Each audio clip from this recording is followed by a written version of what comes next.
Speaking on behalf of a group of countries on the topic of democracy and human rights at the 48th session of the UN Human Rights Council,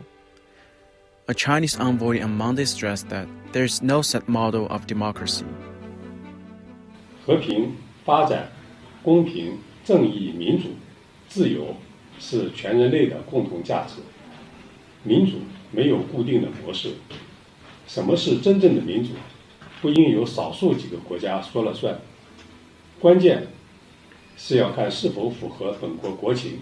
是否体现人民的意志，维护人民利益，得到人民的拥护，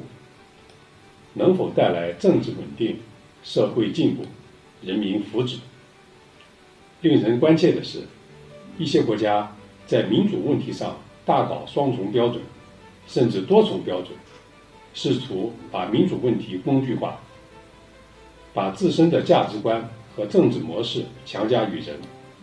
打着民族的旗号遏制和干涉其他国家。这本身就是很不民主的行为，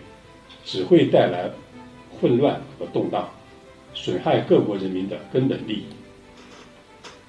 世界多极化、国际关系民主化是时代的潮流，